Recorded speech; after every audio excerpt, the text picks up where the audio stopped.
Party రాష్ట్ర స్థాయి సమావేశంలో ముఖ్యమంత్రి చంద్రబాబు నాయుడు మాట్లాడుతున్నారు. ప్రత్యక్ష ప్రసారం ద్వారా చూద్దాం. పార్టీ జెండా పార్టీ కార్యకర్తలు మోస్తున్నారు, పార్టీని గెలిపిస్తున్నారు. కొన్నిసార్లు కొంతమంది నాయకులు విభేదించి బయటపోయినా పార్టీ జెండా మోసింది కార్యకర్తలు మోశారు. ఆ విషయం కూడా ఎప్పటికప్పుడు మనం అర్థం చేసుకోవాల్సిన అవసరం ఉంది. అదే సమయంలో కార్యకర్తలు ఎంత పటిష్టంగా పనిచేసినా ప్రజల సహకారం లేకపోతే, ప్రజలకు మన మీద విశ్వాసం లేకపోతే మనం గెలవలేం. ఈరోజు దానికి ఉదాహరణ మీరు ఒకసారి చూస్తే కాంగ్రెస్ పార్టీ 125 సంవత్సరాల చరిత్ర. ఆ పార్టీ పోయినసారి మనం చూస్తే 10 సంవత్సరాలు పార్లమెంట్లో అధికారులు ఉన్నారు, గవర్నమెంట్ ఆఫ్ ఇండియా రాష్ట్రంలో అధికారులు ఉన్నారు. ఒక తప్పుడు నిర్ణయం తీసుకున్నారు. ఆ నిర్ణయం హేతుబద్ధత లేని రాష్ట్ర విభజన. ఒక్క నిర్ణయం 6 నెలల్లో పార్టీ పూర్తిగా విచ్ఛిన్నం అయిపోయింది. 2% ఓట్లు కూడా రాలేదు. ఆ విషయం మనం అందరం కూడా ఒకసారి ఆలోచించుకోవాల్సింది. మనుషులను చూసి, పార్టీలను చూసి ఓట్లేరు, కానీ ప్రజలకు మన మీద నమ్మకం ఉండి మన వల్ల లాభం ఉంది, ఈ పార్టీ మమ్మల్ని కాపాడుతుందంటే చిరస్థాయిగా మనతోనే ఉంటారు తప్ప మనల్ని వదిలిపెట్టే పరిస్థితి రాదు. అది నా నమ్మకం. దాంట్లో ఏమాత్రం అనుమానం లేదని చెప్పి కూడా మరి ఒక్కసారి తెలియజేస్తున్నా. ఇంకొక విషయం కూడా నేను ఆలోచించేది, చాలా మార్పులు వస్తున్నాయి రాజకీయాల్లో. ఇది కూడా మనం ఊహించుకోవాలి. ఆర్థిక సంస్కరణలు పెట్టకమునుపు రాజకీయం వేరే, ఆర్థిక సంస్కరణలు పెట్టినాక సంపద సృష్టించడం డిఫరెంట్గా జరిగాయి. అదే మాదిరిగా నిన్న మొన్న కూడా మీరు ఒకసారి చూస్తే డిమానిటైజేషన్ తర్వాత కానీ, జీఎస్టీ కానీ ఈ ఆర్థిక సంస్కరణలు కొన్ని వచ్చాయి. భవిష్యత్తులో ఏ రాష్ట్రం అయితే సమర్థవంతంగా మనం ముందుకు పోగలిగితే మన ఊహించని ఫలితాలు మనం సాధించే పరిస్థితి వస్తుంది. మనం అందరం ఒక నాలెడ్జ్ ఎకానమీలో ఉన్నాం. అందరూ సీనియర్ నాయకులు అందరూ ఉన్నాం. మనకంటే మన పిల్లలు చాలా సమర్థులుగా తయారయ్యారు. దానికి కారణం నాలెడ్జ్. దాంట్లో ఎవరు విభేదించేది కూడా లేదు. ఎందుకంటే వాళ్ళు చదువు కానీ, టెక్నాలజీ కానీ, అడాప్టబిలిటీ కానీ చాలా బ్రహ్మాండంగా చేసుకుంటున్నారు. ఎప్పుడైతే రెంట్కి కూడా మిస్ మ్యాచ్ వస్తే మళ్ళీ ప్రాబ్లం కూడా వస్తుందంటే, పాత వాళ్లకు అనుభవం ఉంది, కొత్త తరానికి టెక్నాలజీ ఉంది. ఈ రెండు అనుసంధానం చేసుకుంటే బ్రహ్మాండంగా ముందుకు పోతాం. పాత వాళ్ళు కూడా మనం గుర్తుపెట్టుకోవాల్సిన టెక్నాలజీ అడాప్షన్ అనేది it is a must now. ఎందుకంటే మనం ఎవరైతే టెక్నాలజీ అడాప్ట్ చేసుకుంటారో ఆ వ్యక్తులు పని చేయడం కూడా చాలా ఈజీ అవుతుంది. చాలా వరకు ఫస్ట్ హాఫ్ అంతా కూడా పార్టీ డిస్కషన్ పెట్టాం. ఇంకొక పక్కన నేను ఇంత మునిపే చెప్పాను, మనం అందరం కలిసి పనిచేయాల్సిన అవసరం ఉందని. ఈరోజు ఒక ఎంపీ గెలవాలంటే 7 మంది ఎమ్మెల్యేలు లేకుంటే అక్కడ ఉండే మండల పార్టీ, కాన్స్టిట్యున్సీ పార్టీ పనిచేయాలి. అదేవిధంగా ఎమ్మెల్యే గెలవాలంటే మళ్ళీ ఆ కాన్స్టిట్యున్సీలో ఉండే మండల పార్టీ అధ్యక్షులు, ప్రజాప్రతినిధులు, కార్యకర్తలు అందరూ కూడా పనిచేస్తే తప్ప ఎమ్మెల్యే గెలిచే పరిస్థితి ఉండదు. అదే మాదిరిగా మంత్రులు, ప్రతి ఒక్క నియోజకవర్గాన్ని బలోపేతం చేయాలి తప్ప పార్టీని మీరు బలహీనపరిచే పరిస్థితి కానీ, వేరే వాళ్ళకి పనులు చేసే పరిస్థితి వస్తే చాలా సమస్యలు వస్తాయి. దానికంటే ముఖ్యంగా మనం కలిసి ఉండాము అనేదానికి కూడా ఉదాహరణ మీరు చూస్తే పేపర్లు ఉంటాయి, మీడియా అంతా కూడా ఒకసారి వాళ్ళ రోల్ ప్లే చేస్తారు, నెగటివ్ రోల్ ప్లే చేస్తారు, సెన్సేషన్ చేయాలని చూస్తారు. అలాంటి చేసినప్పుడు కానీ మనం దాన్ని కంట్రోల్ చేయలేకపోతే వాళ్ళు వేసే పాచికల్లో మనం కొట్టుకోబోతాం. అది కూడా ఉంటుంది, ఆ ప్రాబ్లం కూడా ఉంటుంది. మన ఉదాహరణ నేను చూశాను, కోడెల శివప్రసాదరావు గారి ప్రెస్ ది మీట్. ఎంత దుర్మార్గం అంటే ఆయన మాట్లాడింది చాలా స్పష్టంగా మాట్లాడాడు. ఒక హాఫ్ తీసుకొని మహిళలను అవమానం చేసేస్తాడని చెప్పి అది నేషనల్ లెవెల్లో కూడా తీసుకొని ప్రతి ఒక్కరు మాట్లాడడం మొదలుపెట్టారు. అంటే ఎంత కుట్ర అంటే నాకైతే అనిపిస్తుంది, కొంతమంది నేర చరిత్రులు ఉంటారు, అలాంటి నేర చరిత్రుడే అపోజిషన్ పార్టీ లీడర్. ఆయనకు ఒక మీడియా ఉంది, ఒక ప్రెస్ ఉంది కాబట్టి అక్కడ ముందు వేసేస్తాడు. వేసి కొంతమందిని మ్యానిపులేట్ చేస్తారు మళ్ళీ సిస్టమ్స్లో. అక్కడి నుంచి వాళ్ళు టేకప్ చేస్తారు. మనం ఏం చేయాలో మనం ఎత్తుక్కునే పరిస్థితికి వస్తుంది. అంటే ఒక చిన్న విషయం ఇది. చిన్న విషయాన్ని కూడా ఏ విధంగా చేస్తారంటే బాగా దేశం మొత్తం వచ్చారు. చర్చలు జరుగుతున్నాయి, బ్రహ్మాండంగా జరుగుతున్నాయి. మీడియాలో ఆల్ ఇండియా లెవెల్లో మీడియాలో ఈ ఆర్టికల్స్ వేసే పరిస్థితికి వచ్చారు. ఏంటని ఎత్తుక్కుంటే మొత్తం కంటెంట్ చూస్తే అందులో ఏమీ లేదు. ఆయన చెప్పింది చాలా క్లియర్గా కూడా చెప్పాడు. అది కూడా వేసి కూడా చూపిస్తాను మీకు. అంటే ఏ విధంగా మిస్చీఫ్ ప్లే చేస్తారనడానికి, మ్యానిపులేట్ చేస్తారనడానికి ఇది ఒక ఎగ్జాంపుల్ మాత్రం. ఇంకొక పక్కన మనం అందరం ఒక ఎక్కడికక్కడ ఒక కొహెషన్ రావాలి. కొహెషన్ రావాలంటే లీడర్స్ అందరిలో ఒక పాజిటివ్ ఎన్విరాన్మెంట్ని ఎక్కడికక్కడ బిల్డప్ చేయాల్సిన అవసరం ఉంది. ఈరోజు మన మధ్య పొరపక్షాలు వచ్చిన, మన మధ్య భేదాభిప్రాయాలు వచ్చిన, దానివల్ల పార్టీ పూర్తిగా నష్టపోతాం. మనం తప్పులు చేసినా పార్టీ నష్టపోతాం. మన మీద దుష్ప్రచారం చేసినా పార్టీ నష్టపోతాం. ఇవన్నీ కూడా ఎక్కడికక్కడ సమర్థవంతంగా మనం తిప్పికొట్టకపోతే చాలా ప్రాబ్లమ్స్ వస్తాయి. నేను బ్రహ్మకుమారీస్ని చూస్తాను, వాళ్ళ ఆర్గనైజేషన్ ఇప్పుడు 101 సంవత్సరాల అది 101 years ఉంది. ఆవిడ యాక్టివ్గా ఉంది. Pleasant mind, peace of mind అన్ని బ్రహ్మాండంగా ఉంటాయి. వాళ్ళ టీమ్ బిల్డింగ్ చూస్తే నలుగురు పోతే ఇక్కడి నుంచి నలుగురు కలిసే తిరుగుతూ ఉంటారు, top leaders. That is the beauty, that is where team building. అంటే అవి చూసిన తర్వాత ఎవడన్నా వీళ్ళ మధ్యలో అపోహలు పెట్టాలన్నా పెట్టే పరిస్థితిలో ఉంటారు. మన మంత్రులు, ఎమ్మెల్యేస్ మనం ఉంటే, ఎంపీలు ఉంటే మనం మాట్లాడుకోకపోతే అక్కడి నుంచి స్పెక్యులేట్ చేస్తారు మీడియా. అక్కడి నుంచి ఆర్టికల్స్ స్టార్ట్ చేస్తారు. నువ్వు చేసిన పని ఒక ఎత్తు అయితే దీంతో సగం ఇమేజ్ పోయే పరిస్థితి వస్తుంది. అక్కడి నుంచి ఇంక మనం దాన్ని ఎక్కడెక్కడ కౌంటర్ చేయాలో కౌంటర్ చేసుకునే పరిస్థితి వస్తుంది.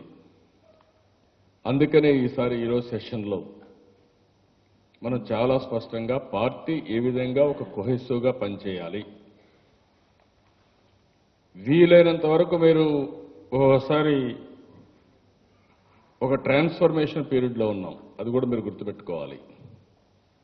ఒకప్పుడు ఊరికి పోతే చాలా అలజడి ఉండేది, చాలా పనులు, త్రాగునీటి సమస్య, లేకపోతే డిస్ప్యూట్స్, లేకపోతే పెన్షన్లని, అవకతవకలని, అన్నిట్లో కూడా ఎక్కడికెక్కడ పెద్ద ఇష్యూస్ ఉండేటివి. మనం కూడా ఊరికి పోవాలంటే భయపడి ఈ ఊర్లోకి పోతే అడుగుతారు, మనం సాల్వ్ చేయడం వదిలేసేవాళ్ళం. 5 ఏళ్ళు ఉండేవాళ్ళం, మళ్ళీ ఆ పొజిషన్లో కూర్చునేవాళ్ళం. ఇప్పుడు ఆ పరిస్థితి లేదు. నేను అనుకునే శాశ్వతంగా తెలుగుదేశం పార్టీ అధికారంలో ఉండాలి. 80% పబ్లిక్ తృప్తిగా ఉండాలి. మన కోసరం కాదు అధికారం, ప్రజల సంక్షేమం కోసరం, ప్రజల అభివృద్ధి కోసరం మనం ఉండాల్సిన అవసరం ఉంది. గతంలో ఏం జరిగిందో కూడా మనం చూశాం. 2004లో ఓడిపోకపోయింటే ఆంధ్రప్రదేశ్ ఈ పార్టీకి ఎక్కడుండేదో. ఆ ఎక్కువ సిస్టమ్ కొంతవరకు హైదరాబాద్కి పనిచేసింది, రాష్ట్రం మొత్తం నష్టపోయింది. మనమైతే కట్టుబట్టలతో ఇక్కడికి వచ్చాం. దానికి కూడా Congress party heavy price pay చేశారు. అవి విషయాలు వేరే. ఇక్కడ ఈ ట్రాన్స్ఫర్మేషన్ పీరియడ్ మీరు చూస్తే రాబోయే రోజుల్లో పనులు చాలా వరకు అయిపోతాయి. టెక్నాలజీలో అనుసంధానం చేసిన తర్వాత ఏదైనా చిన్న చిన్న పనులు ఉంటే ఇంకొన్ని రోజులు పోతే అవి కూడా అయిపోతాయి. ఇప్పుడు రేషన్ ఉంది, స్టేచరేషన్కి వెళ్ళాం. డెలివరీ ఉంది, పర్ఫెక్ట్ మెకానిజంకి వెళ్ళాం. ఆ మెకానిజం కంపల్సరీగా వేలు ముద్ర వేస్తే తప్ప అతను తీసుకునే పరిస్థితి లేదు. కాబట్టి ఎక్కడికక్కడ పగడ్బందీగా ఫ్రాడ్ పోయింది, ఎవరు ఏం చేయలేరు. ఇంకా ఎక్కడెక్కడ చిన్న చిన్న ప్రాసెస్ ఉంటే 1 or 2% అవి కూడా కరెక్ట్ చేస్తాం. దీనివల్ల ఒక 11% మనకు సేవింగ్స్ వచ్చాయి. రెండోది పెన్షన్లు సేమ్ థింగ్. మీకు ఆల్ వెల్ఫేర్ ప్రోగ్రామ్స్ అన్నీ కూడా ఈరోజు స్టాచ్యురేషన్కి వెళ్తున్నాం. విలేజ్లో ఇన్ఫ్రాస్ట్రక్చర్ ఆల్మోస్ట్ ఆల్, ఊర్లో మీకు కావాల్సిన school building, panchayati building, anganwadi building, cement road, drainage వ్యవస్థ, త్రాగునీరు కానీ, ఇంకా మీకు ఆ గ్రామంలో ఇప్పుడు కొత్తగా మీరు చూస్తే బరియల్ గ్రౌండ్ కానీ, ప్లే గ్రౌండ్ కానీ, విలేజ్ ఇన్ఫ్రాస్ట్రక్చర్ ఏం కావాలనో ఒకప్పుడు ఎమ్మెల్యేలు పనిగట్టుకొని లెటర్స్ మీద లెటర్ రాసి ఆఫీస్ టు ఆఫీస్ తిరిగేవాళ్ళు. ఇప్పుడు మీరు ఎక్కడ తిరగాల్సిన పని లేదు. మీరు చేసుకోగలిగితే చాలు. చేసుకోకపోతే మీ సమర్థత కానీ అక్కడ కోఆర్డినేషన్ ప్రాబ్లమ్స్ తప్ప ఎక్కడ ప్రాబ్లమ్స్ లేవు. దానికి కూడా ఏం చేయగలిగాం? మన దగ్గరుండే డబ్బులు 13th finance commission, 14th finance commission మీరు గుర్తుపెట్టుకోవాలి, ఊరికే అయిపోలేదు. 13th ఫైనాన్స్ కమిషన్లో నేను ముఖ్యమంత్రి అయిన తర్వాత కాంగ్రెస్ పార్టీ ఖర్చు పెట్టిన డబ్బులు 5,000 కోట్ల రూపాయలు మున్సిపాలిటీలో పంచాయతీలు డ్రా చేశాం. 1.5 yearలో 5,000 కోట్ల రూపాయలు డ్రా చేసి ఆ డబ్బులు తీసుకుని ఖర్చు పెట్టాం. అదే మరి ఈరోజు నరేగా చూస్తే ఎప్పటి నుంచో ఉంది నరేగా, ఇప్పుడు కాదు, 15 ఏళ్ళ నుంచి ఉంది, 13-14 సంవత్సరాల నుంచి ఉంది. ఎప్పుడూ చేయని వినూత్నమైన కార్యక్రమానికి వెళ్ళాం, కన్వర్జెన్స్ తీసుకొచ్చాం. NREGA finance commission, NREGA different departments యొక్క డబ్బులు, నరేగా ఏదైతే పంచాయతీ ఆదాయం కూడా అన్ని కూడా కన్వర్జెన్స్ తీసుకొచ్చాం. దీనివల్ల 60% material component, labour component, wage component, 40% material component, ఈ రెండు ఖర్చు పెట్టిన దానివల్ల మనకు లీవరేజ్ వచ్చింది. దానికి ప్రాతినిధ్యం పెట్టాం. ఈ సంవత్సరం 5,700 కోట్ల రూపాయలు ఖర్చు పెట్టే ఏకైక రాష్ట్ర ప్రభుత్వం ఆంధ్రప్రదేశ్ రాష్ట్రం నరేగాలో. ఇది డిమాండ్ డ్రివన్ ప్రోగ్రాం. మనం ఎంత ఖర్చు పెడితే అంత ఇస్తారు. ఒక్కోసారి ఖర్చు పెట్టించడంలో కూడా చాలా కష్టాలు ఉంటాయి. నేను ఎవ్రీ వీక్స్ మండే కంపల్సరీగా నీరు చెట్టు తీసుకొని ఎక్కడికక్కడ ప్రెషర్ పెడుతున్నాను. పోయిన సంవత్సరం 5,000 కిలోమీటర్లు వేసాం రోడ్లు, ఈ సంవత్సరం 5,000 కిలోమీటర్లు వేసాం. భవిష్యత్తులో విలేజ్లో అన్ని రోడ్లు కూడా 2-3 సంవత్సరాల్లో పూర్తి అయిపోతాయి. ఇంకొక పక్కన మీరు చూస్తే ఇలాంటివి మనం చాలా, ఒకప్పుడు పవర్ అయితే 22.5 మిలియన్ యూనిట్ల కరెంటు కొరతుంటే ఈరోజు మిగులు కరెంటుకు వచ్చాం, ప్రాబ్లం లేదు. రాబోయే రోజుల్లో ఎలాంటి ఇబ్బంది లేకుండా నాణ్యమైన కరెంటు 100% ఇచ్చే కాన్ఫిడెన్స్ ఇవ్వగలిగాం. శాశ్వతంగా ఆ సమస్యను పరిష్కారం చేశాం. సాగునీరు విషయం మీరు చూస్తే ఇదొక చరిత్ర. ఈ సంవత్సరం 28% వాటర్ వర్షం పడలాం. ఈవెన్ దెన్ అగ్రికల్చర్లో అలైడ్లో అనుకున్న గ్రోత్ 24% వచ్చాం ఫస్ట్ హాఫ్ ఇయర్లీ. ఇంకొక పక్క 1 yearలో నదులు అనుసంధానం చేశాం పట్టిసీమ ద్వారా. అక్కడ నీళ్లు వేసిపోయి రాయలసీమకి ఇచ్చాం. లేకపోయింటే ఎంత ఇబ్బంది వచ్చేదో. కృష్ణా డెల్టాలో ఇబ్బంది ఉండేది, రాయలసీమలో ఇబ్బంది ఉండేది, తాగేదానికి కూడా నీళ్లు ఉండేవి కాదు. అలాంటిది సంవత్సరం లోపల పట్టిసీమ పూర్తి చేశాం. ఏదైతే అప్పటికే ఉన్నటువంటి ఇన్ఫ్రాస్ట్రక్చర్ కొంత ఉంటే దాన్ని లాజికల్గా తీసుకెళ్ళాం. ఆ రోజు అయితే 8 సంవత్సరాల నుంచి కోర్టుకు పోయి రైట్ మెయిన్ కెనాల్ వర్కులు జరగకుండా 40 కిలోమీటర్స్ పెండింగ్ పెడితే వాళ్ళని ఒప్పించి గట్టిగా చెప్పి మన ఎమ్మెల్యేల సహకారం తీసుకొని అవన్నీ కూడా పూర్తి చేశాం. దానివల్ల అనుకున్న సమయానికి వచ్చాయి. ఇంకొక పక్క మన కష్టాలు కూడా మీరు గుర్తుపెట్టుకోవాల్సిన అవసరం ఉంది. ఫోకస్ చేస్తే ఏదైనా సాధ్యం అనేదానికి మనం చేసిన పనులే కారణం. మన దగ్గర ఆదాయం లేదు. 16,000 కోట్ల రూపాయలు డెఫిసిట్తో ప్రారంభమయ్యాం, లోటు బడ్జెట్తో ప్రారంభమయ్యాం. 16,000 కోట్ల రూపాయలు లోటు బడ్జెట్ ఉన్నా ఈరోజు మీరు చూస్తే 24,000 కోట్ల రూపాయలు రైతులకు రుణవిముక్తికి మనం యాక్సెప్ట్ చేశాం. 12,000 కోట్ల రూపాయలు ఇప్పటికే ఇచ్చాం. మిగిలిన 12,000 కోట్ల రూపాయలు 10% వడ్డీ రేటుతో తిరిగి వాళ్ళకి పే చేస్తున్నాం. డాక్రా ఉమెన్కి 10,000 రూపాయలు చొప్పున ఇచ్చాం. 6,500 కోట్లు ఇచ్చాం. ఇంకా 4,000 కోట్లు ఇవ్వాలి. అవి కూడా మనం పే చేయబోతున్నాం. సంక్షేమ కార్యక్రమాలన్నీ చేశాం. ఇరిగేషన్కి మీరు చూస్తే ఎన్నో సంవత్సరాలుగా పెండింగ్ ఉన్న అన్ని ఇరిగేషన్ ప్రాజెక్ట్స్ మనం పూర్తి చేసే బాధ్యత తీసుకున్నాం. 1-2 కాదు. తోటపల్లి, వంశధార, లేకపోతే మీకు ఇక్కడ వచ్చే కొద్దికి రైట్ మెయిన్ కెనాల్ చేశాం. ఇంకొక పక్కన హంద్రీనీవా, గాలేరు నగరి లాజికల్గా తీసుకెళ్ళాం. వెలుగొండ కూడా స్ట్రీమ్ లైన్ చేశాం. ఆల్మోస్ట్ ఆల్ ఈ ప్రాజెక్ట్స్ అన్ని పూర్తి చేసి ఫాస్ట్ ట్రాక్లో పోలవరం ప్రాజెక్టు పెట్టాం. మనం చేసిన పనులు కూడా 2.5 సంవత్సరాలుగా మీరు ఆలోచిస్తే అనేక వినూత్నమైన కార్యక్రమాలకు శ్రీకారం చుట్టమే కాదు, దూరదృష్టితో ఆలోచించాం. ఆ రోజు కానీ పోలవరానికి సంబంధించి 7 మండలాలు ఆర్డినెన్స్ ద్వారా మన రాష్ట్రానికి రాకపోయి ఉంటే పోలవరం ప్రాజెక్టు ఒక కలగా మిగిలిపోయేది. అది అయిన తర్వాత కూడా నబార్డు ఇస్తామని మళ్ళా ఒప్పించాం. నబార్డు కూడా రీఫైనాన్సింగ్ పెట్టించాం. అది అయిన తర్వాత ఈరోజు చూస్తే ఆ డబ్బులు ఖర్చు పెట్టడం కూడా మళ్ళా కోఆర్డినేటెడ్ కూడా ఒక సమస్యగా ఉంటే నేను ఎవ్రీ వీక్ పెట్టుకొని పోలవరం ప్రాజెక్టుకి అన్ని ఇబ్బందులు కూడా అధిగమిస్తూ ఫాస్ట్ ట్రాక్లో పెట్టాం. ఫాస్ట్ ట్రాక్లో పెట్టినాక పని కూడా ముమ్మరంగా ముందుకు పోయే పరిస్థితి వస్తుంది. ఇంకా చిన్న చిన్న సమస్యలున్న కంట్రోల్కి వచ్చింది. రాజధానికి కూడా మనం ఒకసారి ఆలోచిస్తే మనకు అన్ని సమస్యలు ఉన్నాయి. ల్యాండ్ లేదు. ఒకప్పుడు విజయవాడలో ల్యాండ్ లేకనే విజయవాడ అభివృద్ధి కాలేదు. ఆ విషయం మీరు గుర్తుపెట్టుకోవాల్సిన అవసరం ఉంది. ఎందుకంటే విజయవాడలో కృష్ణా డెల్టా ద్వారా నీళ్లు వచ్చాయి. వెస్ట్ గోదావరి కూడా ఆ సైకాలజీ. ఎప్పుడైతే నీళ్లు కృష్ణా డెల్టా, గోదావరి డెల్టా వచ్చేసిందో ఆటోమేటిక్గా రైతులు బాగా పంటలు పండిస్తారు. దాంతో వాల్యుయేషన్ పెరిగింది భూమికి. అక్కడి నుంచి వీళ్లకు అమ్మడానికి ఇష్టం ఉండదు. అటాచ్మెంట్ పెంచేసుకున్నారు. ల్యాండ్ లేకపోతే అభివృద్ధి కాదు. ఈరోజు హైదరాబాద్ అభివృద్ధి అయిందంటే అక్కడ ల్యాండ్ ఉంది, ఇంకేమీ లేదు. ఆ రోజు నాకు దొరికింది ఓన్లీ ల్యాండ్ మాత్రం దొరికింది, కానీ ఇంకేమీ లేకపోతే 1 ఇయర్లో కృష్ణా నుంచి నీళ్ళు తీసుకొచ్చా హైదరాబాద్. మీరు గుర్తుపెట్టుకోవాలి. కరెంటు బాగా లేకపోతే కరెంటు తీసుకొచ్చా, అన్నీ చేశాం. ఇక్కడ మనకు వచ్చిన అడ్వాంటేజ్ మీరు చూస్తే మన మీద నమ్మకం, చరిత్ర మరుగు ఉంటుంది.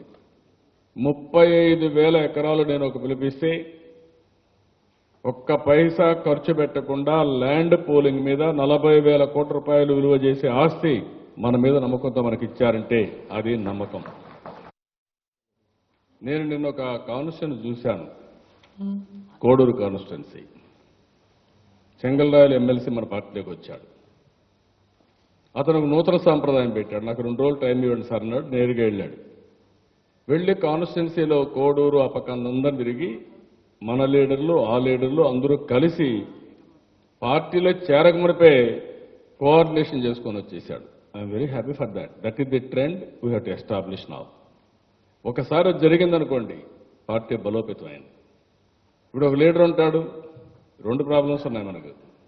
కొంతమంది లీడర్స్ మనకి పాత వాళ్ళు ఒకప్పుడు బాగుంటారు, ఇద్దరు ఫ్రెండ్స్గా తిరుగుతారు. అధికారం వస్తారే డిఫరెన్స్ వస్తాయి. ఎందుకు వస్తాయి మనకే తెలియదు. అక్కడి నుంచి ఇంక బెటర్నెస్ వస్తుంది. అక్కడి నుంచి సెపటైజేషన్ మొదలవుతుంది. అధికారంలో ఇంకొక విషయం కూడా మనం గుర్తుపెట్టుకోవాలి. నేను ఇవన్నీ ఎందుకు చెప్తున్నానంటే, టిల్ ఎస్టర్డే నేను పరిగెత్తాను ఎందుకంటే చాలా సమస్యలు ఉన్నాయి గవర్నమెంట్లో. డబ్బులు లేవు, ఇచ్చిన హామీలు ఇచ్చాలి. ఇంకొక పక్క పోలవరం, అమరావతి, ఈ 2 మేజర్ ప్రాజెక్ట్స్. దీనికి డబ్బులు మొబిలైజ్ చేయడం, ల్యాండ్ తీసుకోవడం, మెషినరీ మొబిలైజ్ చేయడం, ప్రొసీజర్స్ చేయడం, చాలా సమస్యలు ఉన్నాయి. ఇరిగేషన్ అన్నీ కూడా అస్తవ్యస్తమైన వ్యవస్థలు. ఇరిగేషన్ అయితే కాంట్రాక్ట్లో ముందుకేశారు, కోర్టుకి వెళ్ళిపోయారు, చాలా సమస్యలు వచ్చాయి. అవన్నీ 1 by 1 పరిష్కారం చేసుకుంటూ 24 గంటలు కష్టపడితే అవన్నీ సాధ్యమైనాయి. ఇప్పుడు నేను ఈ విషయం కూడా మనందరం గుర్తుపెట్టుకోవాల్సింది, గవర్నమెంట్లో ఎన్ని పనులు మనం చేసినా మనం దాన్ని ఎక్స్ప్లాయిట్ చేసుకునే, లేకుంటే దాన్ని మన వైపు ప్రజలను తిప్పుకునే కార్యక్రమం చేయకపోతే మనకు ఆ ప్రాబ్లమ్స్ వస్తాయి. అంటే రేపు ఏమవుతుంది అనే దానికంటే మనం చేసిన పనులకి తగిన ఫలితాలు మనం రాబట్టలేం. I don't want to be like that. ఎందుకంటే 30 సంవత్సరాలకి ఇంత మునిపే చెప్పాను. నేను 30 సంవత్సరాలుగా పార్టీని రన్ చేశాను. I know each and everything. I have seen all elections. అపోజిషన్లో చూశాను, రూలింగ్లో చూశాను. రూలింగ్లో ఉంటే నాయకుల మనస్తత్వాలు చూశాను, అపోజిషన్లో ఉంటే నాయకుల యొక్క మనస్తత్వాలు చూశాను, నా టైం మేనేజ్మెంట్ చూశాను, చాలా సమస్యలు ఉంటాయి. కానీ మన మీద ఒక గురుతరమైన బాధ్యత ఉంది. దానికోసం నేను ఈరోజు మిమ్మల్ని కోరేది ఒకటి, పార్టీ విషయం మీరు మాట్లాడతారు, దానిపైన చర్చలు కూడా చేస్తాం. నాకు ఇక్కడి నుంచి రాబోయే రోజుల్లో పార్టీ విషయాల్లో ఒక సమైక్యంగా పనిచేయడం, అందరం కూడా అన్ని స్థాయిల్లో పార్టీని బలోపేతం చేసే కార్యక్రమాలకు శ్రీకారం చుట్టడం, డిఫరెన్సెస్ ఏదైనా ఉంటే అది ఇంటికే పరిమితం చేసి పార్టీకి తీసుకురాకుండా ఉండడం. మీ ఇంట్లో గాంటి పెట్టుకోండి కానీ పార్టీకి మాత్రం రావడానికి వీల్లేదు. నేను I'm very clear on that. అది వస్తే మనం చాలా నష్టపోతాం. ఆ ఇంట్లో కూడా గొడవలు పెట్టుకోమని కాదు, మళ్ళీ అట్టని చెప్పి ఇంట్లో గొడవలు పెట్టుకుంటే మీరు పని కూడా చేయలేరు. మళ్ళీ అక్కడి నుంచి మొత్తం ఫినిష్ అయిపోతుంది. ఇంట్లో గొడవలను కూడా ఆనందంగా ఉండాలి. పార్టీకి వస్తే పార్టీలో కూడా ఒక కార్డియల్ అట్మాస్ఫియర్ క్రియేట్ చేయాలి, పని చేయాలి. ఈ రెండు అయిన తర్వాత మనం కావాల్సింది మధ్యాహ్నం పైన ఫస్ట్ టైం ఇప్పుడు చేసిన పనులన్నీ మీకు ఒక ఐడియా ఉంది.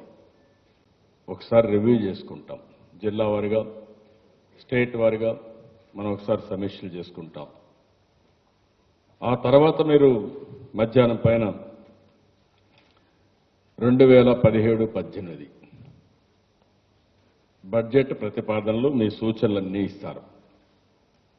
ఇప్పుడు ప్రపంచం అంతా కూడా బడ్జెట్ పెట్టిన తర్వాత ఫలితాలు, అవుట్కమ్స్ ఏ విధంగా రివ్యూ చేస్తారంటే, ఒకటి జీఎస్డిపి రాష్ట్రాలైతే, దేశం అయితే జీడిపి, దీనికి వాల్యుయేషన్ చూస్తే జీవీఏ.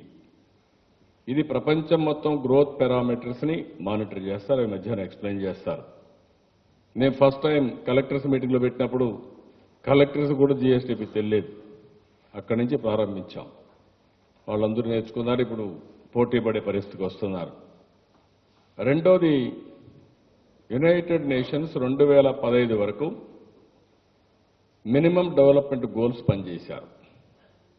ఇప్పుడు సస్టైనబుల్ డెవలప్మెంట్ గోల్స్ పెట్టారు.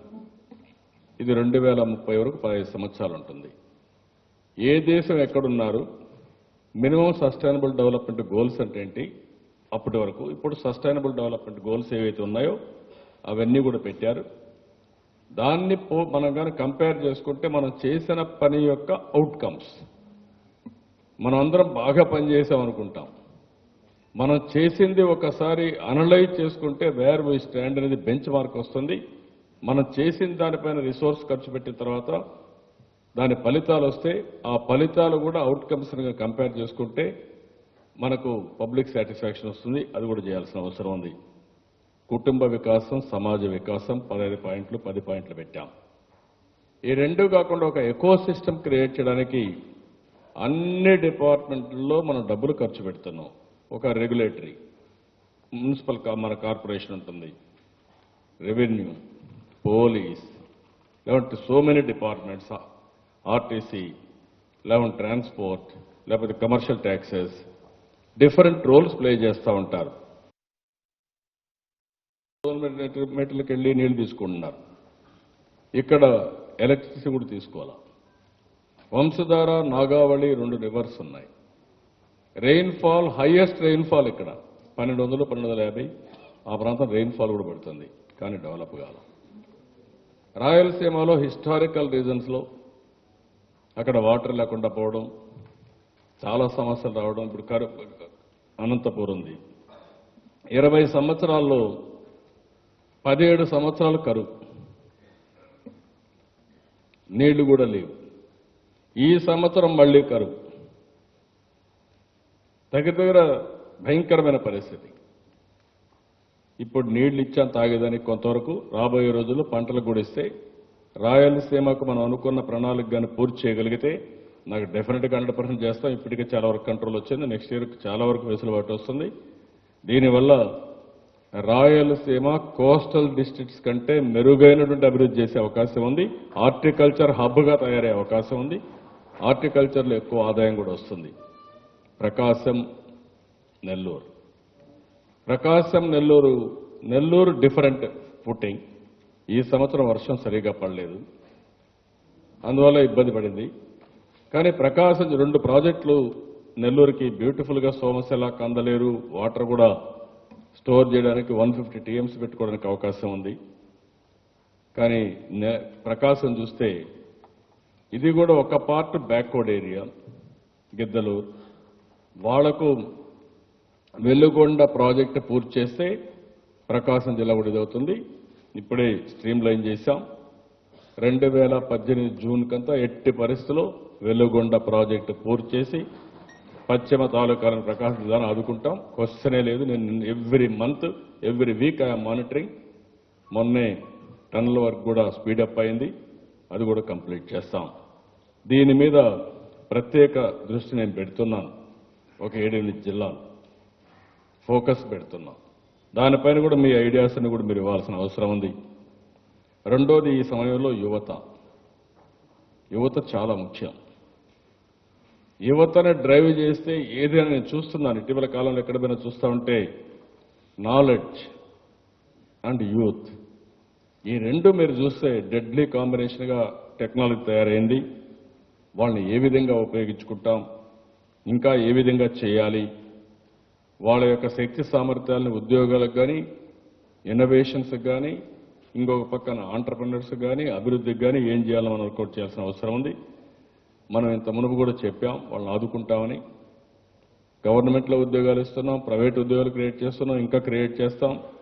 ఇంకా వాళ్ళని ఏ విధంగా ఆదుకోగలుగుతామో అవి కూడా మీరు డిస్కస్ చేస్తే, ఇంక్లూడింగ్ ఎంప్లాయ్మెంట్కు వచ్చే వరకు వాళ్ళకు చేయూతనివ్వడానికి కొంత ఆర్థిక సహాయం చేయడం కానీ ఇవి కూడా మనం వర్కౌట్ చేయాల్సిన అవసరం. దాన్ని కూడా ఏ విధంగా చేస్తే ఊర్లో ఉండి మనం ఏదైనా ఆర్థిక సహాయం చేస్తే ఆ డబ్బులు తీసుకుని కూర్చోవడం కాకుండా వాళ్ళు కూడా నాలెడ్జ్ పెంచుకునే విధంగా వాళ్ళ వల్ల సమాజానికి ఉపయోగపడే విధంగా మనం ఆలోచిస్తే బాగుంటుంది. అది ఒక ఇష్యూ ఉంది.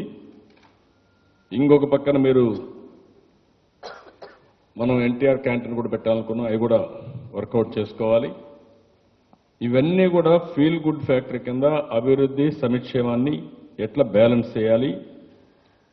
అల్టిమేట్గా మనం వర్కౌట్ చేసింది గవర్నమెంట్ కాల్ సెంటర్ పెట్టాం, కమాండ్ కమ్యూనికేషన్ సెంటర్ పెట్టాం. మన వాళ్ళు అవన్నీ ఎక్స్ప్లెయిన్ చేస్తారు మీకు ఎంత పగడ్బందీగా వ్యవస్థలు ఎస్టాబ్లిష్ చేస్తున్నాం అనేది. దీనివల్ల పరిధుల్లో ప్రభుత్వం పట్ల 80% సాటిస్ఫాక్షన్ రావాలి.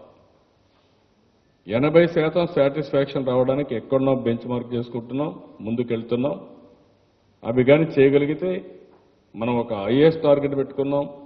అది ఎప్పటికి రీచ్ అవుతూనే, ఎందుకంటే టెక్నాలజీ ఒక హ్యాండీగా తయారైంది. నేను కుప్పానికి వెళ్ళాను, మీటింగ్ అడ్రస్ చేశాను. సాయంత్రం వస్తా నాకు ఒక ఐడియా వచ్చింది. కాల్ సెంటర్కి చెప్పి ఒకసారి ఒపీనియన్ తీసుకోమన్నాను. నా మీటింగ్లో తన ఒపీనియన్ తీసుకొని ఇప్పుడు వచ్చింది. దానికి కరెక్టివ్ మెజర్స్ తీసుకుంటున్నా. ఉదాహరణకు నేను అక్కడ 1 గంట మాట్లాడాను, 1 గంట పైన ఎక్కువ మాట్లాడాను. కార్యకర్తలు ఒపీనియన్ అయితే నేను మాట్లాడిన తర్వాత మాకు కూడా కొంత ఎక్కువ సమయం ఇస్తే బాగుంటుందని ఎక్స్ప్రెస్ చేశారు. I have changed my opinion. ½ hour నేను మాట్లాడితే ½ అవర్ వాళ్ళకు కూడా ఇవ్వాలి. వాళ్ళు కూడా పార్టిసిపేట్ చేస్తే తప్ప ఆ సాటిస్ఫాక్షన్ రాదు. ఇలాంటివన్నీ ఫీడ్బ్యాక్ రియల్ టైంలో వస్తే అవి కూడా తీసుకొని మనం కరెక్ట్ చేయాల్సిన అవసరం ఉంది. రెండోది, మీకు చాలాసార్లు నేను చెప్పింది, గవర్నమెంట్ చేసిన తర్వాత పార్టీ దాన్ని పూర్తిగా ఓనర్షిప్ తీసుకునే పరిస్థితి రావాలి. పార్టీ 80% పార్టీకి అనుకూలంగా మార్చుకునే పరిస్థితి రావాలి. గవర్నమెంట్లో సానుకూలంగా ఉంటే పార్టీకి సానుకూలంగా ఉంటుందని రూల్ లేదు, గుర్తుపెట్టుకోండి.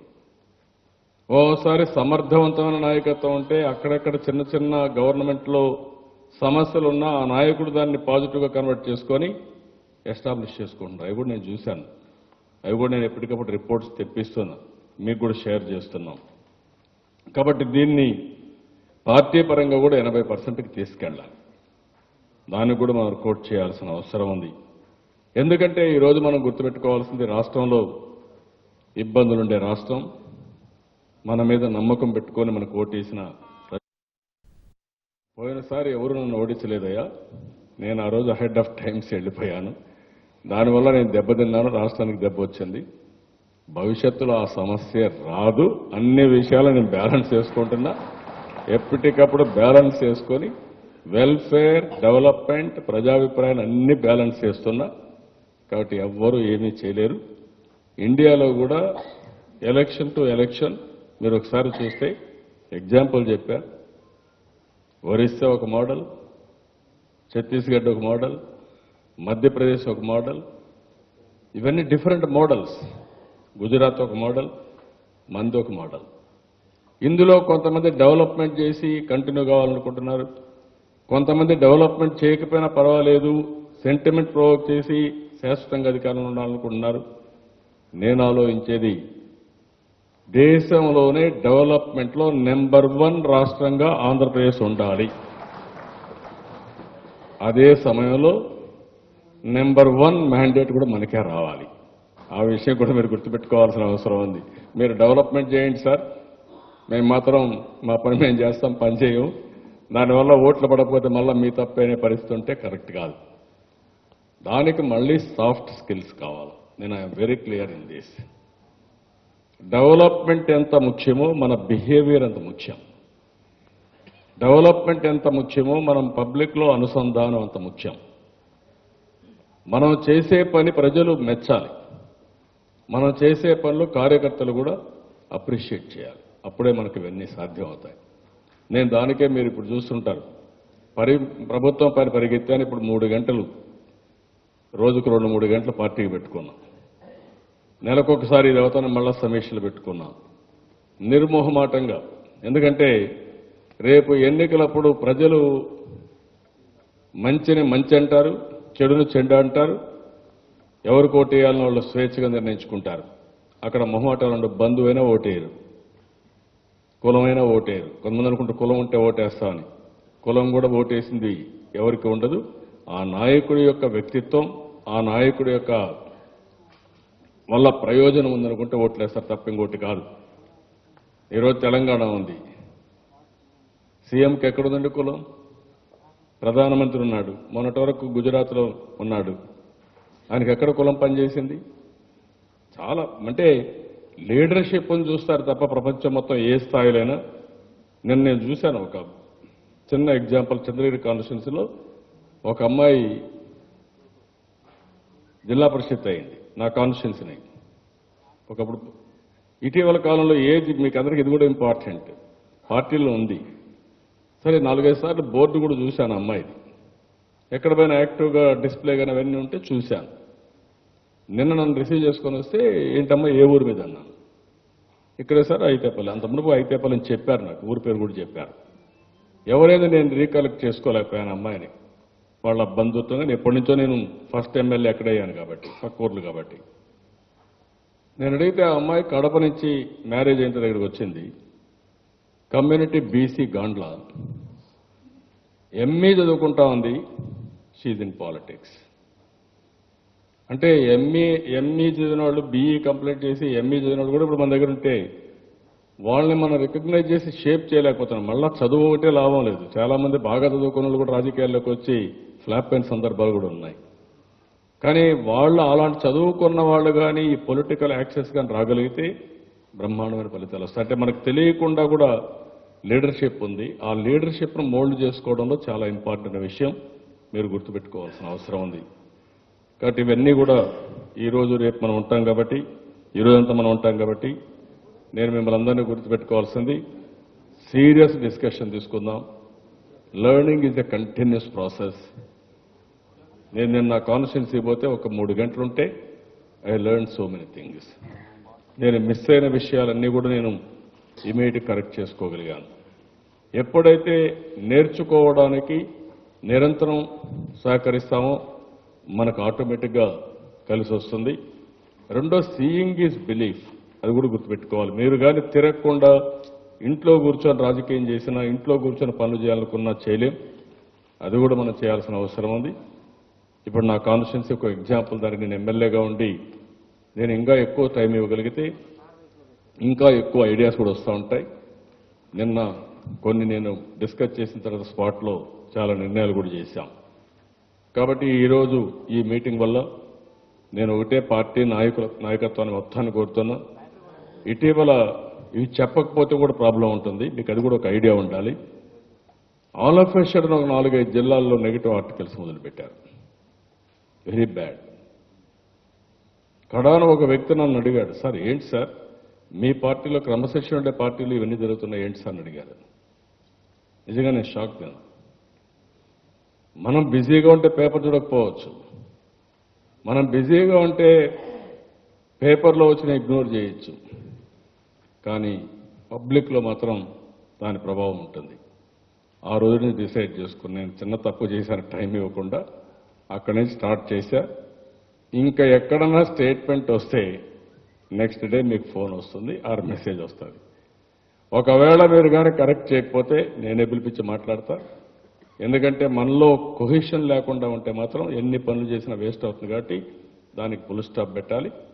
నెలకొక రోజున జిల్లాల వారీగా పిలిపిస్తున్నా, మీతో ఒకసారి మాట్లాడతాను, మీ సమస్యలు వింటాను, నేను చెప్పాలని కూడా చెప్తాను. దాని ప్రకారం ఏ జిల్లా బలహీనంగా ఉంటే దాన్ని ఎట్లా బలోపేతం చేయాలో చేద్దాం. ఎక్కడ సమస్యలు ఉంటే అవన్నీ పరిష్కారం చేద్దాం. ప్రజా సమస్యలు కానీ పార్టీ సమస్యలు ఉంటే పరిష్కారం చేస్తాం. ఎక్కడికక్కడ అందరం కలిసి ఒక టీం కింద పనిచేస్తూ మనం అనుకున్నటువంటి రాబోయే రోజుల్లో ఎవ్వరికి కూడా ఆలోచనే రాకూడదు, ఈ రాష్ట్రంలో మళ్ళీ మాకు అవకాశం వస్తుంది అనే ఆలోచన రాకుండా చేసే బాధ్యత మనందరి పైన ఉంది. దానికి ఒకటే మార్గం, మనం పనులు బాగా చేస్తే, ప్రజల అవసరాలన్నీ మనం తీర్చగలిగితే మనకు ఎక్కడ ఇబ్బంది ఉండదు. రెండో విషయం కూడా మీరు గుర్తుపెట్టుకోవాలి, పదవులు ఇవ్వడం అనేది ముఖ్యమంత్రి పార్టీ అధ్యక్షుడిగా నా ప్రెరాగరేటివ్. నేను అందరినీ చూశాను, అందరినీ తెలుసు. ఈరోజు మీకు ఎమ్మెల్యేలు ఉన్నారని పదవులు ఇవ్వడంలా, ఎమ్మెల్యేలు లేరని పదవులు మానేయడం లేదు. ఏ దేనికి ఎవరు సమర్థులో వాళ్ళని ఆలోచించుకొని వేరియస్ టైమ్స్లో ఈవెన్ ఎమ్మెల్యే టికెట్ ఇచ్చినప్పుడు అదే చేశాను. గెలుస్తారనుకుంటే ఎమ్మెల్యే సీట్ ఇచ్చాం. ఓసారి నేను మొహమాటం పోయింది కూడా ఓడిపోయాం. ఎందుకంటే నేను మొహమాటానికి పోయాను, అతను చూస్తే బాధ కలుగుతుంది, పాపం ఎప్పటి నుంచో ఉన్నాడని. కానీ గ్రాస్ రూట్లో పోతే గెలిచే పరిస్థితి ఉండదు. అలాంటివి కూడా జరుగుతూ ఉంటాయి. దానికోసం మన పార్టీలో విభేదాలు రావడానికి మాత్రం వీలు లేదు. రెండోది, ఈ రోజు మీటింగ్ నుంచి నేను మిమ్మల్ని కోరుతున్నా, మినిస్టర్స్ కూడా వేరే కాన్స్టిట్యున్సీలో ఇంటర్ఫియర్ కావడం కరెక్ట్ కాదు. అది కూడా మీరు ఒక డిసిప్లిన్ పెట్టుకోవాలి. అదే సమయంలో అక్కడ పార్టీ ఉంది, పార్టీని కూడా ఎమ్మెల్యే కోఆర్డినేట్ చేయాలి. చాలామంది ఎమ్మెల్యేలు నేను చూస్తున్నాను, ఒంటెద్దు పోకూడదు వెళ్ళిపోతున్నారు కొంతమంది, అవి కూడా కరెక్ట్ చేసేయాలి. ఎమ్మెల్యే ఎంపీ సయోధ్య అక్కడక్కడ సరిగా లేదు, కొన్ని దిక్కలు ఉంది, కొన్ని దిక్కడ ఇంకా ఒకరిద్దరు ఇబ్బందులు ఉన్నాయి, అవి కూడా ఉండడానికి వీల్లేదు. ఎంపీని కూడా ఎమ్మెల్యే కోఆర్డినేట్ చేయాలి. ఎమ్మెల్యేని మండల పార్టీ అధ్యక్షులు, మండల నాయకులు కోఆర్డినేట్ చేయాలి. వాళ్ళ గ్రామ స్థాయిలో ఉన్న కోఆర్డినేట్ చేసుకోవాలి. ఇది కంటిన్యూస్ ప్రాసెస్. ఈరోజు మనం ఇప్పటికే మీరు గుర్తుపెట్టుకోవాల్సింది, 100కి 70% మనతోనే ఉండాలి. అది కొన్ని పారామీటర్స్ వస్తూ ఉంది, కొన్ని పారామీటర్స్లో డిఫరెన్స్ వస్తూ ఉందంటే దాన్ని న్యూట్రలైజ్ చేసే పని కూడా మనం వాళ్ళు చేస్తున్నాం. అది అధికార యంత్రాంగం కావచ్చు, పార్టీ వాళ్ళు కావచ్చు, అవి కూడా జరిగే పరిస్థితి వస్తూ ఉంది. అవన్నీ మనం కరెక్ట్ చేసుకుంటే బ్రహ్మాండమైన ఫలితాలు వస్తాయని చెప్పి మరొకసారి తెలియజేసుకుంటూ, మీరు సీరియస్గా ఈ డిస్కషన్స్లో మీరు పార్టిసిపేట్ చేయడమే కాదు, దీన్ని అమలు చేసే బాధ్యత కూడా మీరు తీసుకోవాల్సిందిగా మరొక్కసారి కోరుకుంటూ అందరికీ నమస్కారాలు, ధన్యవాదాలు. Thank you. జై హింద్.